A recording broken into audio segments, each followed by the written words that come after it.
Hello friend, कैसे हैं आप सब। माय सेल्फ देव प्रकाश मंडल। हम अपनी क्लास 12 के बायोलॉजी के जो 7वें अध्याय है, 7वें चैप्टर, उसी का अध्ययन करने वाले हैं, जिसका टाइटल है विकास। यानी जीवों में विकास कैसे होते हैं उसी का अध्ययन करेंगे। इसमें से इसका जो है रिव्यूलेशन है टाइटल। अब हम अध्ययन की ओर बढ़ते हैं। इसके पहले हम आपको जैव विकास के प्रमाण के बारे में बताए थे। जैव विकास के प्रमाण के बारे में सबसे पहला मेरा पॉइंट था तुलनात्मक शारीरिकी एवं आकारिकी से प्रमाण, जिसमें से होमोलॉगस ऑर्गन आते हैं, ठीक है, और होमोलॉजी आते हैं। इस टाइप से हमने आपको बताया था, ठीक। उसी में से दूसरा था point connective linked, evidence of connective linked, ठीक है।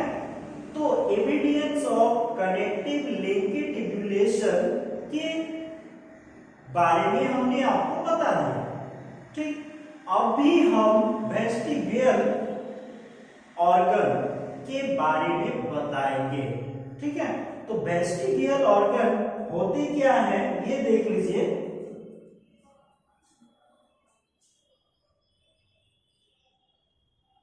एपिडियंस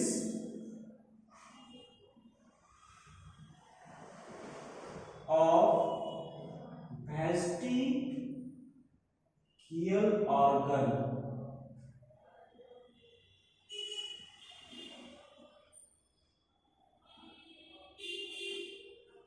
अब शेषी अंगों से प्रमाण,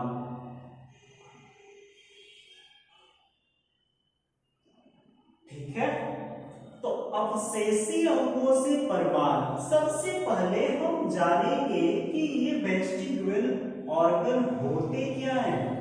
वेस्टिब्यूल ऑर्गन क्या है? तो ये जो है ना, हमारे पूर्वज, जब हमारे पूर्वज यानी जंतु हो, सांप हो, कोई भी लिविंग थिंग्स के जो पूर्वज है, पूर्वज में कोई एक ऐसा ऑर्गन जो कार्य कर रहा था, परंतु अभी हमारे शरीर में या अभी के लिविंग थिंग्स में वह ऑर्गन कार्य नहीं करते हैं, सिर्फ एकमात्र अंग का रूप पकड़े हुए हैं। ऐसे अंग को क्या कहते हैं? वेस्टिब्यूल ऑर्गन कहते हैं, अर्थात अवशेषी अंग कहते हैं। ये भी बोला जाए तो चलेगा कि पहले हमारे पूर्वज में जो अंग सक्रिय रूप से कार्य करते थे, परंतु अभी वह अंग निष्क्रिय हो चुके हैं, ठीक है। तो इस तरह के विधि से उस अंग को हम वेस्टिब्यूल ऑर्गन कहते हैं। क्लियर है? वेस्टिब्यूल ऑर्गन में टोटल मनुष्य में जो वेस्टिब्यूल ऑर्गन होते हैं वह है, देख लीजिए इसका जो परिभाषा होता है, डेफिनेशन, हमारे पूर्वज जो अंग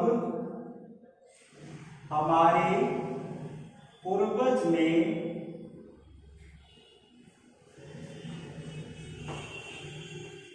सक्रिय रूप से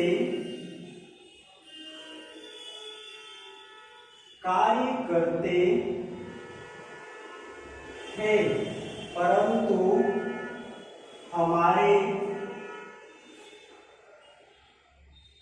अब वह अंग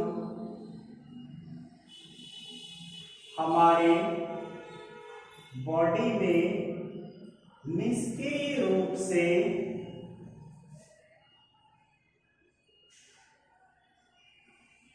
रूप में रहते हैं। उसे अंग अवशेषी अंग कहलाता है। अवशेषी अंग कहलाता है। ठीक है, तो अवशेषी अंग किसे कहते हैं? जो अंग हमारे पूर्वज में सक्रिय रूप से कार्य करते थे, परंतु अब वह अंग हमारे बॉडी में निष्क्रिय रूप में रहते हैं, उसे अवशेषी अंग कहते हैं। क्लियर? अब देखिए अवशेषी अंग में क्या क्या होता है। तो पहला टॉपिक ह्यूमन में लेते हैं। वेस्टिबुलर ऑर्गन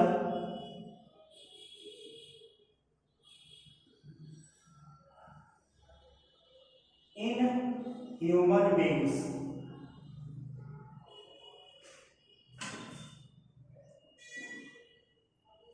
तो देखिए vestibular organ in human beings, मनुष्यों के अवशेषी अंग कितने हैं? तो मनुष्य में टोटल अवशेषी अंग 180 है।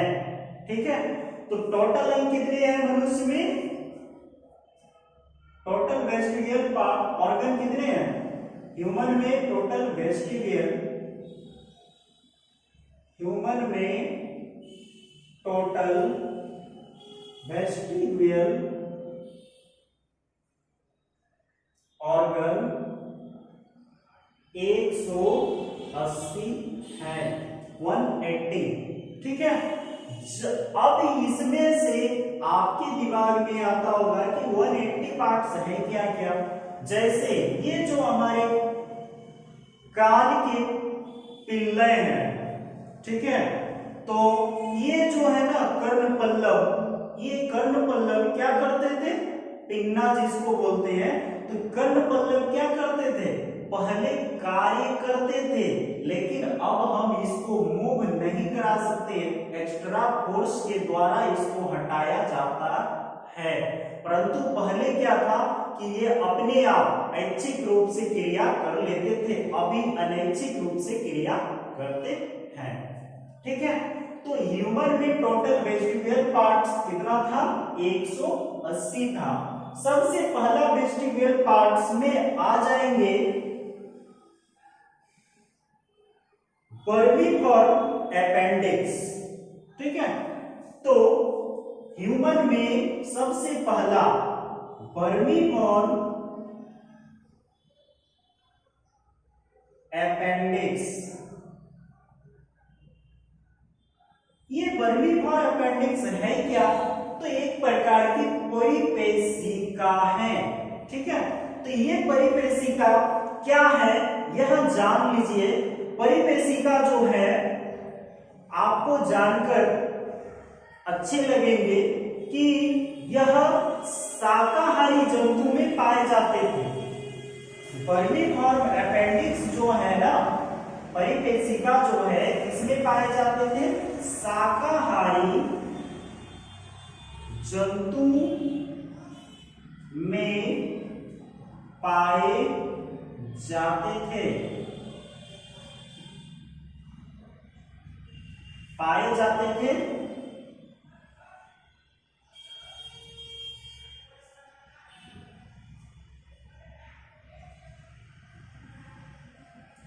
जो इन जंतु में क्रियाशील था, शाकाहारी जंतु में पाए जाते थे, जो शाकाहारी जंतु में क्रियाशील थे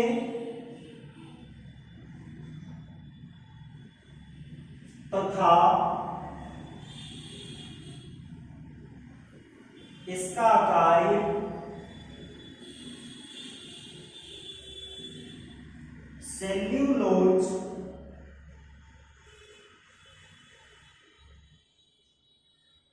का पाचन करना होता है।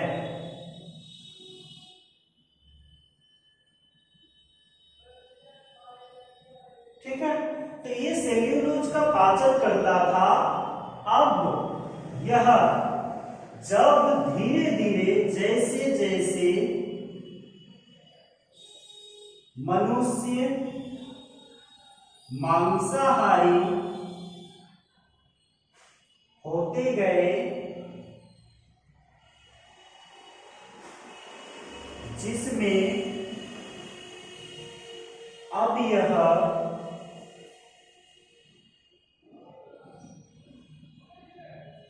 जैसे जैसे मनुष्य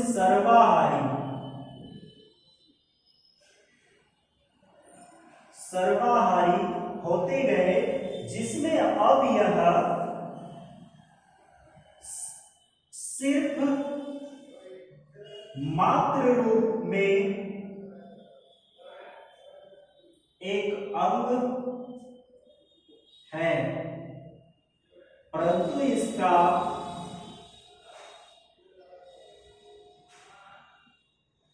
कोई कार्य नहीं होती है, कोई कार्य नहीं है। ठीक है, इसके लिए हम आपको एक फिगर में बता देते हैं। इससे एक बीमारी होती है जिसको हम अपेंडिक्साइटिस कहते हैं। इसके लिए हम एक फिगर में आपको बता देते हैं।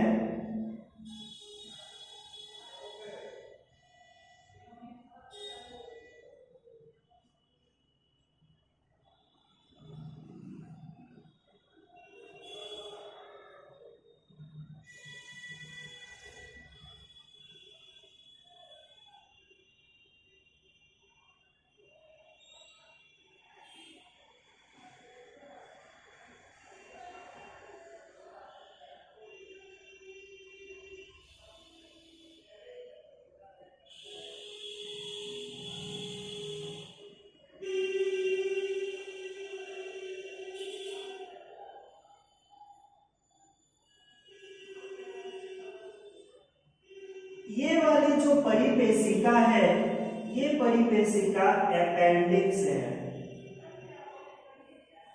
ठीक है, और ये अंधनाल में है। कौन से नाल? अंधनाल। ठीक है, तो इस टाइप के परिपेशिका होते हैं। इसी में से अगर कोई फूड सब्सटेंस एंट्री कर जाती है, उस समय अपेंडिक्साइटिस की बीमारी हो जाती है। इसीलिए इसको निकालने के लिए फिर हम सर्जरी मेथड का अप्लाई करते हैं, डॉक्टर के पास जाते हैं और सर्जरी के द्वारा, चीरफाड़ के द्वारा इसको बाहर कर लिया जाता है। ठीक है, तो ये था आपका परिपेशिका जो कृमि रूप के थे। ठीक है, कृमि रूप परिपेशिका, ये है कृमि रूप परिपेशिका। कृमि रूप परिपेशिका। पहले क्या था? हमारा पूर्वज, हो सकता है पहले हमारे पूर्वज शाकाहारी थे, जिसमें यह परिपेशिका कार्य करता था, जिसका कार्य था क्या? सेल्यूलोज का पाचन करना। परंतु जैसे जैसे मनुष्य सर्वाहारी होते गए, वैसे वैसे अपेंडिक्स अपना कार्य होता गया। यह सिर्फ मात्र रूप में एक ऑर्गन का रूप में है, लेकिन कार्य नहीं करते हैं। ठीक है, नेक्स्ट जो होंगे दूसरा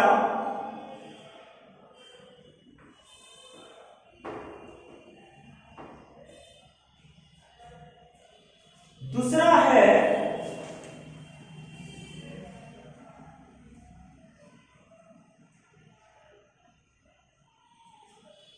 कॉर्डल वर्टिब्रेट।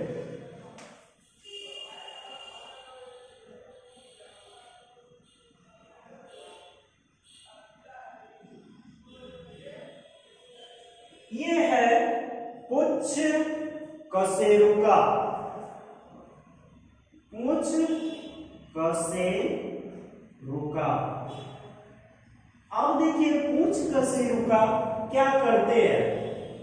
तो हमारे जो शरीर है ना, इस शरीर में एक रीढ़ की हड्डियां होती है ना, जिसमें से कुछ चार पार्ट है।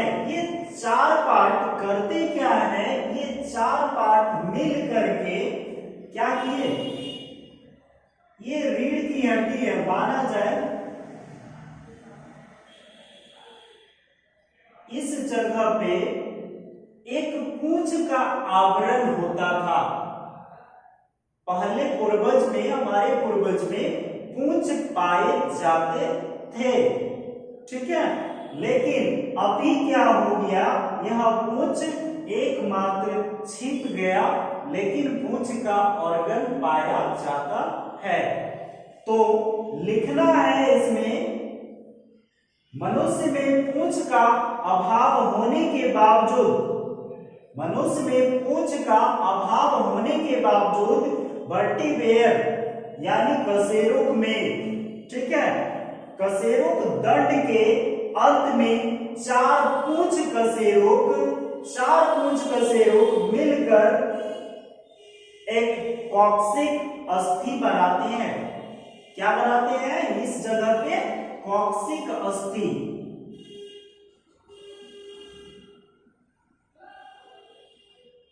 कॉक्सिक बोन बनाते हैं।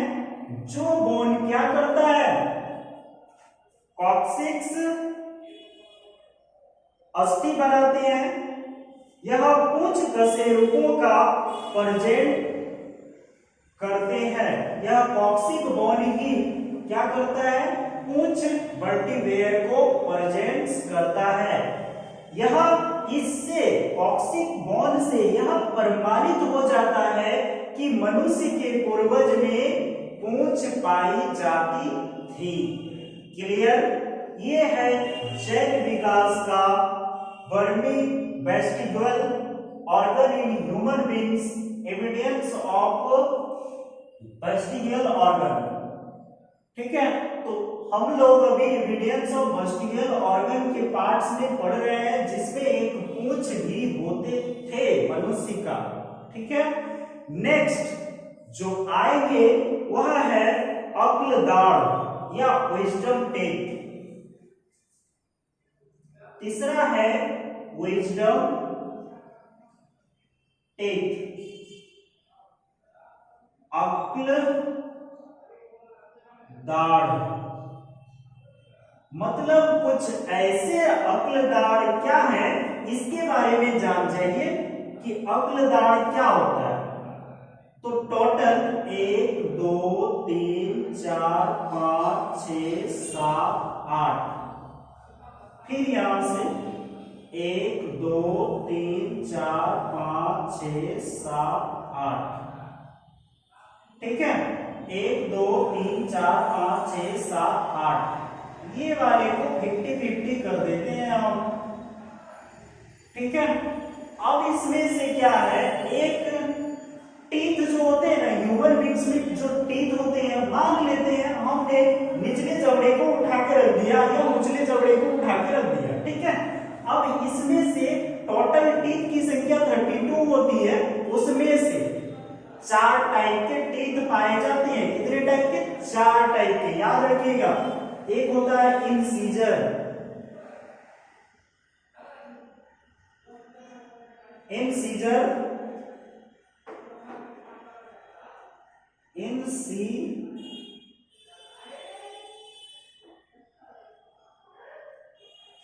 दूसरा होता है केनाइन, तीसरा होता है प्रीमोलर और चौथा होता है मोलर। तो ध्यान से सुनिए, इसमें से ये वाले टीथ 2 इस साइड के और 2 इस साइड के जो होते हैं, ये दोनों टीथ इंसीजर, यानी अगर ऊपर के जबड़े में माना जाए तो 4 टीथ होते हैं। टोटल इसका जो संख्या होता है इंसीजर का 8 होता है, ठीक है। तो एक जबड़े पकड़े, इसलिए ये इस साइड से 2 टीथ, इस साइड से 2 टीथ इंसीजर के हैं, और कैनिन के एक टीथ होते हैं। मतलब यहां से कैनाइन जो होगा वह एक टीथ में आ जाएंगे, ठीक है। उसके बाद प्रीमोलर जो होते हैं वह 2 टीथ होते हैं। प्रीमोलर कितने होते हैं, दो दो होते हैं, मतलब इस साइड दो तो इस साइड भी दो। उसके बाद एक एक दो तीन, ये तीन टीथ किसका होता है? मोलर का होता है। ठीक है, तो ये मोलर के टीथ में, मोलर के जो तीसरे नंबर के टीथ है ना, यह मनुष्य में अब अवशेषी अंग के रूप में पाया जाता है। किस टीथ का? तो मोलर के तीसरा नंबर का टीथ जो है वह अवशेषी अंगों के रूप में पाए जाते हैं, लेकिन हमारे पूर्वज में यह टीथ अवशेषी अंग के रूप में नहीं पाए जाते थे। अभी हमारे बॉडी या हमारे जबड़े में मोलर के तीसरे नंबर के टीथ जो है अवशेषी अंग यानी वेस्टिजियल ऑर्गन के रूप में पाया जाता है, जिससे यह भी प्रमाण करते हैं कि पहले क्या था? मोलर का टीथ कार्य करता था, यानी तीनों टीथ उसका कार्य करते थे। ठीक है, तो तीसरा मोलर दंत लिखना है। तीसरा मोलर दंत मनुष्य में अनावश्यक होता है क्योंकि यह सबसे बाद में निकलता है। तीसरा मोलर दंत जो होते हैं वह अनावश्यक होते हैं क्योंकि यह सबसे बाद में निकलता है, या कभी कभी नहीं निकलता है। यह प्राइमेट जंतु में अब भी क्रियाशील होते हैं। तो यह प्राइमेटा के जंतु में मोलर का टीथ जो होता है यह क्या होता है? क्रियाशील होते हैं। ठीक है, नेक्स्ट क्या है आपका? आ जाएगा निक्टिटेटिंग मेम्ब्रेन। ठीक है, तो निक्टिटेटिंग मेम्ब्रेन के बारे में जानना है कि निक्टिटेटिंग मेम्ब्रेन क्या होता है।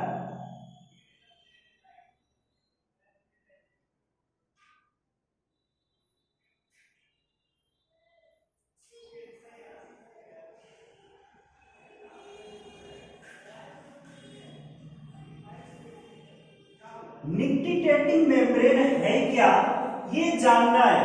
तो निक्टिटेटिंग मेम्ब्रेन में जो ह्यूमन आईज होते हैं, ह्यूमन के आंख जो होते हैं ना, उस आंख में हमारे पूर्वज में हो सकता है उस आंख में क्या था कि एक लाल कलर की संरचना दिखाई देती है। इस साइड देखिएगा या फिर ये आंख में इस साइड देखिएगा, उस जगह एक लाल रंग की संरचना दिखाई देती है।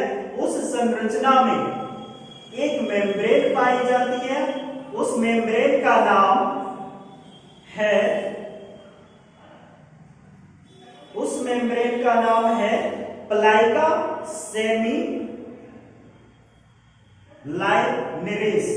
ठीक है, प्लाइका सेमी लाइनरेस जो है पाए जाते हैं।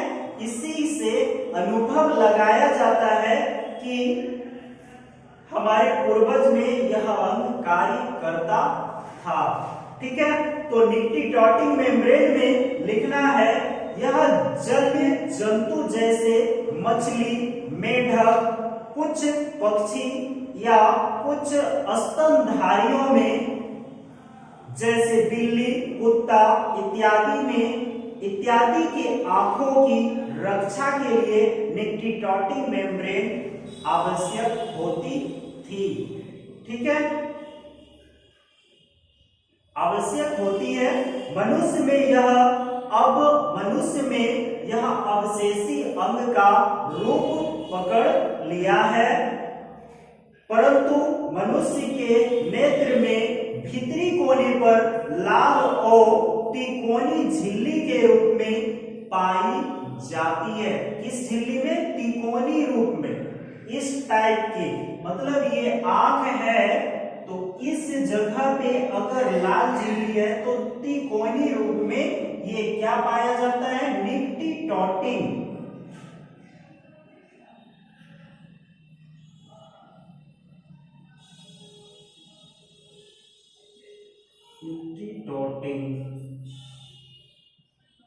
मेम्ब्रेन पाए जाते हैं।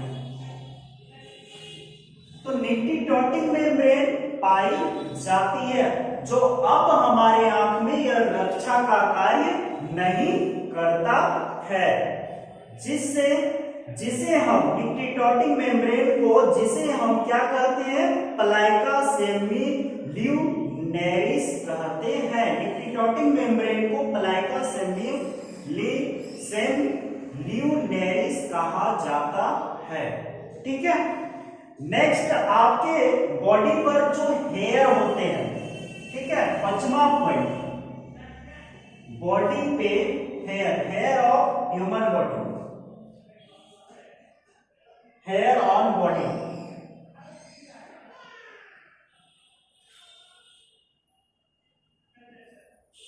अब ये क्या है, शरीर पे बाल। ठीक है। पहले के जमाने में, यानी हमारे जो मनुष्य के पूर्वज थे, उस पूर्वज में क्या था कि मतलब हेयर जो होते थे ना, वो बचाते थे। किससे बचाते थे? तो ठंडे से, यानी विंटर सीजन में जब ठंडी आती है तो वो कड़ाके की ठंडी को बचाया करते थे, बॉडी का रक्षा करते थे। लेकिन अभी वह हेयर जो है अवशेषित अंग के रूप में पाए जाते हैं। चलिए इस पे आप लिखिएगा, मनुष्य के बॉडी में बाल की उपयोगिता कम होने के कारण यह अवशेषी अंग के रूप में उपस्थित होते हैं। ठीक है। तो मनुष्य के शरीर में बाल की उपयोगिता का ह्रास हो चुका है, जिसके कारण इसको क्या कहा गया? अवशेषी अंग कहा गया। किसको? ह्यूमन के बॉडी में पाए गए हेयर को। ठीक है। नेक्स्ट आपका आता है, हमने बताया था आपको कि कान के पिन्ना, ये जो पिन्ना है क्या है? तो मसल्स ऑफ एयर पिन्ना, जो 6ठा पॉइंट है।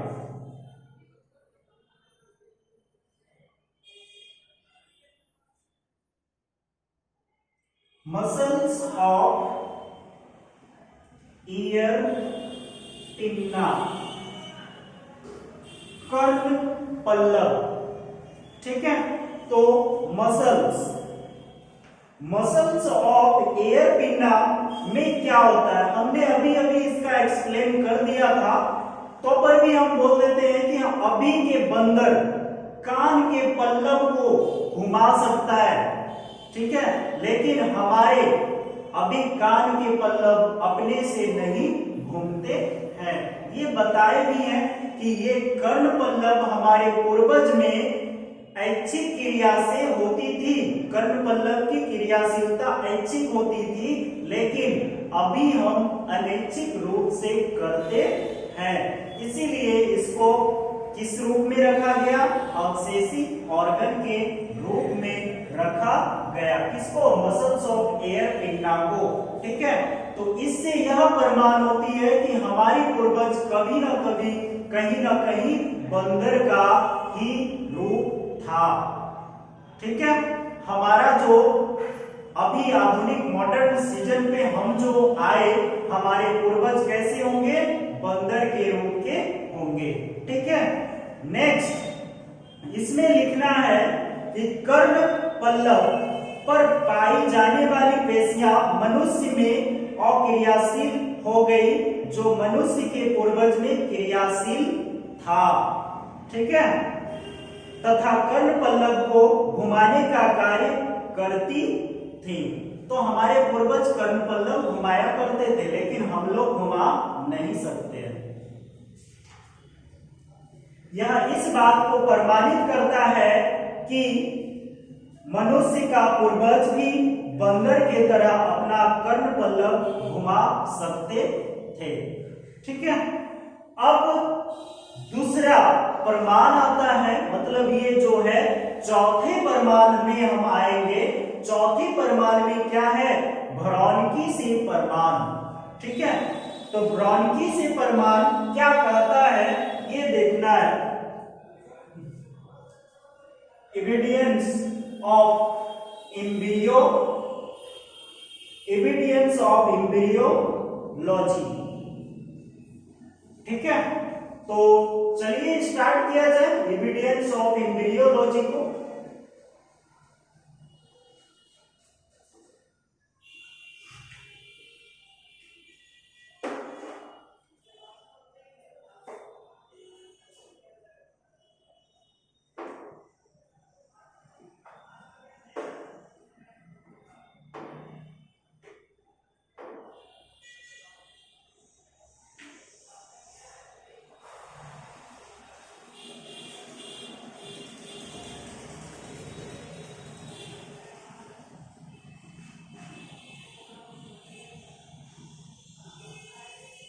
एविडेंस ऑफ एम्ब्रियोलॉजी मतलब भ्रूणकी से प्रमाण। तो देखिए भ्रूणकी से प्रमाण क्या है, इसमें से साफ जाहिर करता है कि सारे जंतु का भ्रूण जो होता है ना वो एक रूप का होता है, चाहे वो मछली का हो, मेढक का हो, कछुआ का हो, ठीक है, चाहे वो मनुष्य का हो। तो ये सारे का भ्रूण कैसा होता है, और भी जंतु का भ्रूण जो है वो कैसा होता है, एक रूप का होता है, जिसमें गिल्स स्पिल्ट पाए जाते हैं। क्या पाए जाते हैं, गिल स्पिल्ट पाए जाते हैं। तो सारे के भ्रूण में मान लेते हैं मनुष्य के भ्रूण में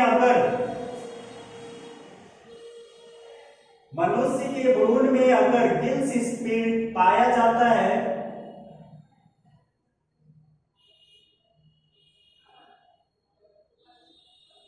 गिल्स प्लाइट्स पाए जाते हैं, तो सभी भ्रूण में भी पाया जाता है, चाहे वो फीस का हो,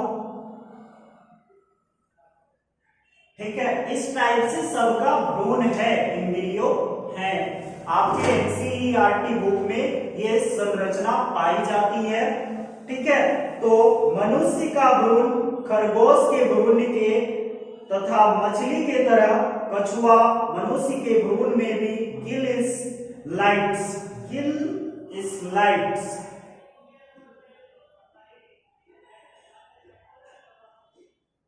जिसको गिल्स दरार बोला जाता है, ठीक है। तो पाए जाते हैं, मेढक, मुर्गा और कछुआ का भ्रूण देखते हैं तो भ्रूण हूबहू एक समान दिखाई देती है। इसके लिए एक साइंटिस्ट इसके लिए अंसर्ट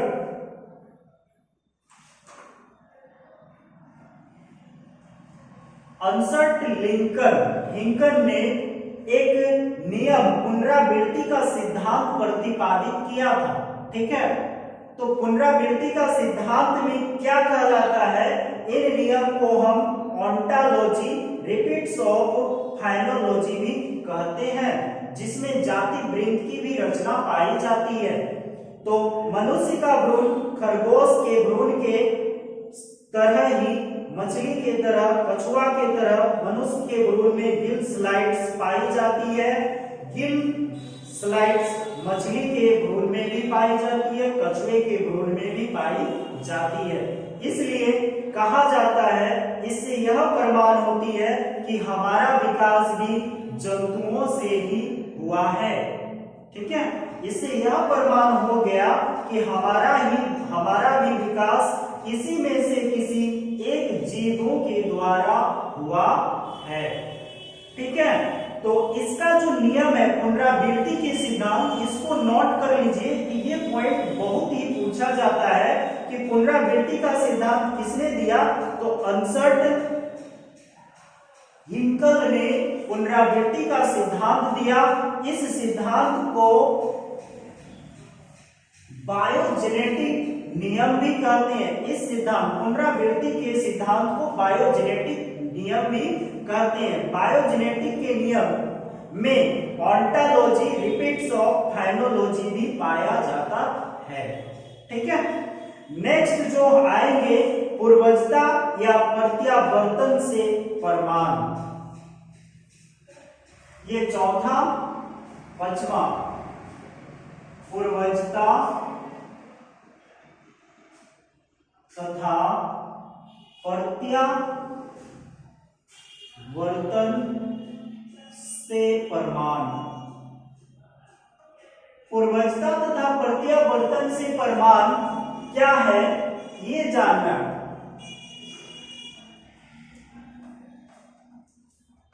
Evidence of atavisms and reversion.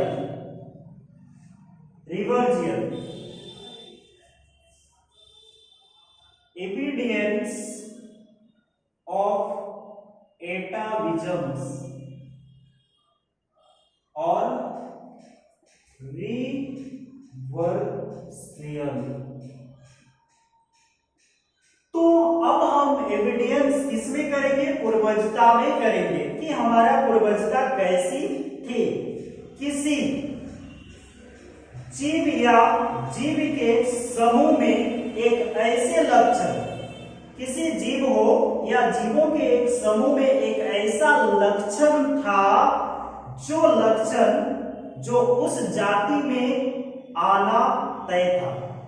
ठीक है, ये कहता है, इस पूर्वजता का सिद्धांत में कहता है कि किसी जीव के समूह में, ठीक है, किसी जीव के समूह में एक ऐसे लक्षण का आना जो उस जाति में है ही नहीं, ठीक, उस जाति में है ही नहीं, लेकिन उसके पूर्वज में हुआ होगा। ठीक है, लिखना शुरू कर दीजिए। पूर्वजता का सिद्धांत में, पूर्वजता का और प्रत्यारोपण से प्रमाण में क्या है कि किसी जीव या जीव के समूह, एक ऐसे जीव के समूह में एक ऐसे लक्षण का आना जो उस जीव में है ही नहीं, ठीक है, लेकिन उसके पूर्वज में वह लक्षण हुआ होगा। ठीक है, इसे पूर्वजता कहते हैं या प्रत्यावर्तन कहते हैं। ठीक है, तो पूर्वजता का एग्जाम्पल है, मनुष्य में पूंछ अनुपस्थित होती है, लेकिन कभी कभी शिशु के जन्म के समय पूंछ की जो ऑर्गन होती है वह दिखाई देते हैं। ठीक है, दूसरा एग्जाम्पल है, मनुष्य के शिशु में कैनाइन टीथ बड़े और नुकीले होते हैं। जिस समय हमारे पूर्वज में कैनाइन के टीथ ना मांस को चीरने फाड़ने में मदद करता था, इसीलिए कैनाइन के टीथ नुकीले होते हैं। ठीक है, तो कुछ शिशु के जन्म के समय ही देखा जाता है कि कैनाइन के टीथ नुकीले होते हैं, जो मांसाहारी पूर्वजों के प्रति माने जाते हैं। हो गया? ठीक, अब नेक्स्ट जो टॉपिक है वो है जीवाश्म विज्ञान से प्रमाण। जीवाश्म विज्ञान से प्रमाण। तो जीवाश्म विज्ञान से प्रमाण, अब हम लोग आ गए, ये लास्ट प्रमाण देने वाले हैं। उनमें से तो 12 प्रमाण हैं, लेकिन हम इतने प्रमाण से आगे निकलेंगे। जीवाश्म विज्ञान से प्रमाण, एविडेंस ऑफ पैलेंटोलॉजी।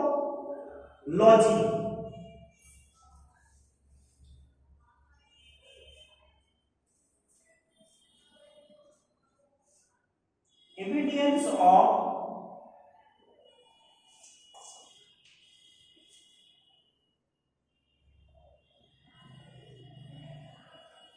प्लेंटी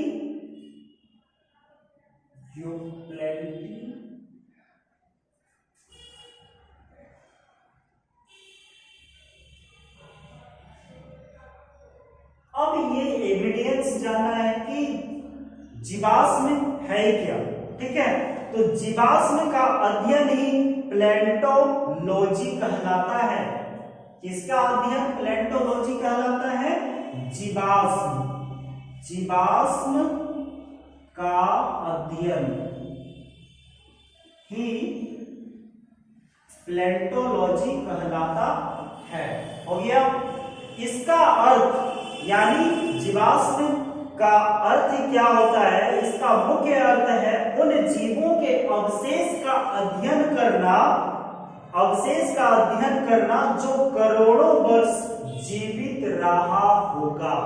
तो जीवाश्म का अध्ययन में इतना ही है कि करोड़ों वर्ष हमारे ऐसे पूर्वज में जीवित रहा होगा, उसके अवशेष का हम अध्ययन करेंगे, तो उससे भी हमें प्रमाण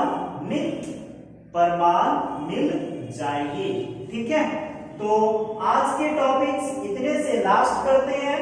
तो देखिए हमारे जो चैनल है SBCC 777, ये चैनल को आप लोग जहां तक हो सके अपने दोस्तों में शेयर कीजिए, लाइक कीजिए और कमेंट कीजिए, और हमारे चैनल को सब्सक्राइब कीजिए, ग्रोथ करवाइए। ठीक है, और आपको घर बैठे शिक्षा अर्जन कर दी जाएगी। Thank you for watching.